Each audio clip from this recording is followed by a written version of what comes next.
Como investigador, necesitas conocer esto. Otro mito es que solo importa en determinar revistas. Eso es una falacia argumentativa, es una narrativa radicalmente neoliberal de las grandes editoriales que son las que más ganan con ese discurso de publica o perece. No. A mi juicio, uno como investigador debe tratar, y usted no tiene por qué estar de acuerdo conmigo claramente, de socializar su producción investigativa en diferentes medios y no solamente reducirse a lo que dice la narrativa neoliberal de los artículos de Q1, Q2, Q3 o Q4. Yo no estoy diciendo que no tenemos que hacerlo, claramente hay que hacerlo y más porque pertenecemos a un sistema, pero no porque yo solamente publique allá quiere decir que soy un investigador. Porque yo no puedo hacer podcast, porque yo no puedo publicar en revistas de divulgación, porque yo no puedo divulgar en boletines, porque yo no puedo dar conferencias en otros lugares que no tengan que ver solamente con la universidad. No, desde esa perspectiva. Publicar en revistas de acceso abierto no es prestigioso, eso es falso, es otro mito que nos han metido estas narrativas neoliberales, estas revistas que se basan en el lucro, ¿no? En que usted tiene que pagar para que por favor le publique, usted tiene que pagar para ver sus artículos. Entonces muchas de esas han empleado sus discursos en contra de las revistas de acceso abierto y eso totalmente es un mito fuera de sitio, ¿cierto? Otra es que cuando a ti te revisan siempre es objetiva y justa, eso es otro mito. Hay muchas veces que a ti te revisan simplemente porque vienes de determinada universidad, porque escribes en español, que es un limitante, porque tus estudios no son los suficientes, porque no representas, porque no tienes un norte suficientemente fuerte. Entonces ese cuento de que cuando a ti te evalúan uno tiene que estar ahí y decir, sí, me evaluaron y todo lo que hice está mal, no. Tampoco decir, ay, me evaluaron y entonces es que no me comprenden. No, a lo que voy con esto es que no existe la objetividad. Ese es un discurso de Descartes de hace muchísimo tiempo, irrelevante. Y cuando a uno le evalúan, también hay unas subjetividades y unas intersubjetividades de los pares evaluadores y me incluyo entre ellos. El que le diga que sí es objetivo, pues bien por él, ¿cierto? Pero eso hace muchísimo tiempo que desde la ciencia de la complejidad se demostró que la objetividad es un mito del siglo XIX, o más, no, del siglo XVIII, para ser más específico. Sin embargo, hay unas realidades, y es que algo radicalmente importante de un artículo es la metodología, a mi juicio. Si yo no tengo una metodología coherente con mis métodos y con mis enfoques, pues el resto puede que sean unas elucubraciones académicas muy bonitas, pero si no tienes este sustento, esta robustez, ya sea desde una metodología cuantitativa y una instrumentación a punta de econometría, o desde una metodología cualitativa y que usted utilice cartografía social o revisión documental, bueno, lo que usted crea. Pero a mi juicio, una de las bases fundamentales que debe tener un artículo es la metodología y el método. Desde ahí, yo como evaluador parto. Si yo en la metodología y en el método encuentro incoherencias, es decir, porque debe haber una coherencia epistemológica de lo que usted está haciendo y de la instrumentalización que está haciendo, desde ahí yo comienzo a generar un proceso. Vuelvo y repito, es mi parte de vista, usted no tiene por qué estar de acuerdo con eso. Otra realidad es que el rechazo es normal. Muchas veces lo van a rechazar a uno. A mí una vez, y nunca se me va a olvidar hace muchísimos años, cuando las primeras veces que intenté escribir en inglés, que fue un error total, porque no porque yo sepa decir my name is Dustin quiere decir que yo sé escribir inglés técnico. Ese fue un error mío. Y entonces hice un artículo de alguna cosa, lo envié y cuando me lo rechazaron, nunca se me olvida que me dijeron que mi inglés era de preescolar. Nunca se me olvida ese detalle. Me dolió muchísimo, no lo niego, pero a medida que uno fue madurando, a medida que uno fue cogiendo cañaña, a medida que uno fue aprendiendo cositas, pues se dio cuenta las falencias que uno tiene y que el rechazo es común. Muchas veces lo van a rechazar a uno. Ahí la vaina es, ¿usted qué inteligencia emocional tiene? ¿Lo utiliza como una forma para aprender o sencillamente se cree que usted es demasiado pilo y que no entienden su brillantez? ¿No? Claro, decirlo suena bastante fácil, ¿no? Hace poco, hace como unos 2 meses me rechazaron un artículo y lo peor de todo fue que no me dijeron por qué, simplemente no cumple. Yo, pero bueno, ¿qué no cumple? ¿No? Entonces ahí toca uno, a mi juicio, otro aprendizaje en mirar y vuelvo y repito, si usted envía un artículo tiene que tener muy claro en su cabeza que hay una grandísima posibilidad de que le van a rechazar y ahí usted tiene que tomar una decisión.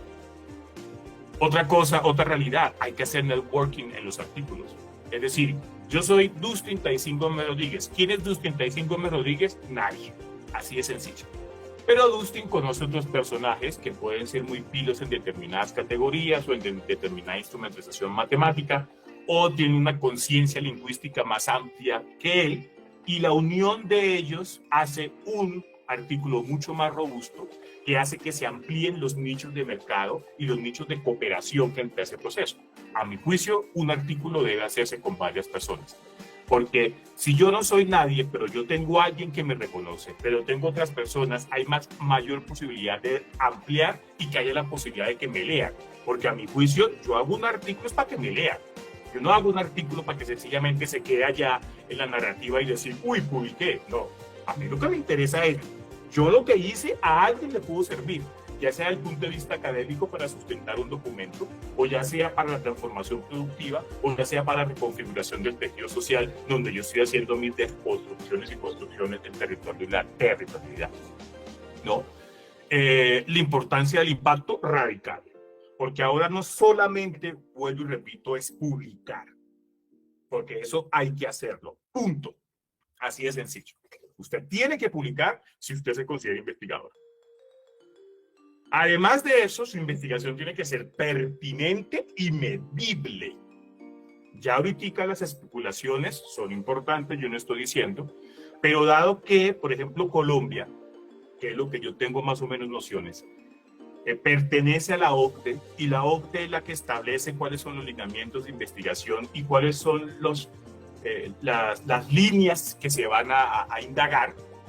Pues desde esa perspectiva, la OCDE establece que uno de los indicadores que usted tiene para saber si lo que está haciendo está bien o por lo menos tiene unos procesos son los indicadores de cienciometría y bibliometría, y uno de ellos es Google Académico. Que tiene muchas críticas, totalmente de acuerdo. Que hay muchas cosas que por mejorar, totalmente de acuerdo. Que no es objetivo, totalmente de acuerdo. Que es lo más posible dentro de los indicadores a nivel general, ¿no? Porque también están indicadores de cienciometría y bibliometría, como los que dice la base de datos de Vialnet, o lo que hace Scopus, aunque Scopus va de otra perspectiva, ¿no? Pero en este momento, no solamente es que usted publique, sino que eso sea pertinente y además que se pueda medir de que eso sirvió. Vuelvo y repito, de nada sirve tener una cantidad de artículos si esos artículos no tienen ninguna citación, como mínimo, sin negar que hay muchas cosas negativas en el proceso de las citaciones. Existe la autocitación, existe el que yo te cito y tú me citas, existe, por ejemplo, lo que les conté de un profesor en la India que tiene 720 artículos este año, y entonces se demostró que el tipo pagaba por aquí, yo pagaba por aquí, o lo que se ha demostrado, por ejemplo, en Perú, ¿no? Por ahí estuve leyendo unas cosas de Perú de profesores pagando $500 para que los metan en artículos internacionalmente. O sea, yo no niego todas estas cosas inadecuadas, pero algo que usted tiene que tener claro es que si, entre comillas, usted se considera investigador, tiene que publicar. Punto. Y que publicar tiene que ser pertinente y al mismo tiempo tiene que ser medible. ¿Por qué? Porque pertenecemos a un sistema y en ese sistema nos escriben unos indicadores y desde esa perspectiva hay que demostrar.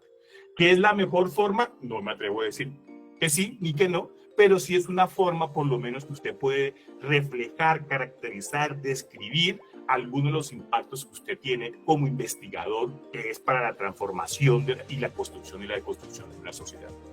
Y por último, ya para terminar esta parte, pues la ética de la publicación. Se supone que usted y yo tenemos una ética científica cuando producimos, se supone que es una de las virtudes supuestamente de nosotros. Claramente con los ejemplos que les voy a decir, que les dije, pues hay muchas asimetrías, hay muchas divergencias, pero sí creo que usted como representante de la academia, usted como mediador del conocimiento, como enriquecedor del acervo científico, pues nosotros los profesores y los que nos creemos entre comillas investigadores, pues considero que tenemos una gran responsabilidad frente a la sociedad, porque de nosotros dependen las variables que acabé de decir. Y una de las formas en que uno puede tener, digamos, unos lineamientos claros, a mi juicio, y usted no tiene por qué estar de acuerdo conmigo claramente, es a través de la ética científica y la ética cuando usted produce. Entonces, ya para finiquitar, la economía, a mi juicio, es una ciencia hermosa, una ciencia social, que está dentro de una disyuntiva, y es o seguimos con el mismo discurso hegemónico, que es el que proliga la institucionalidad, que es el discurso de la economía neoclásica que se ve permeado en la gran mayoría de la producción investigativa en el presente. Por ejemplo, cuando hablamos de bioeconomía desde la narrativa neoliberal, es muy diferente a la bioeconomía desde la narrativa de la economía ecológica, y usted hace los comparativos de cuánta producción investigativa y cuántas revistas hay, la primera está muy, pero muy por encima, ¿cierto? Lo tercero, algunos de los mitos y realidades que les acabé de decir, que bueno, repito, usted no tiene por qué estar de acuerdo conmigo, pero sencillamente es para generar el debate como tal. Y muchas gracias por haberme escuchado.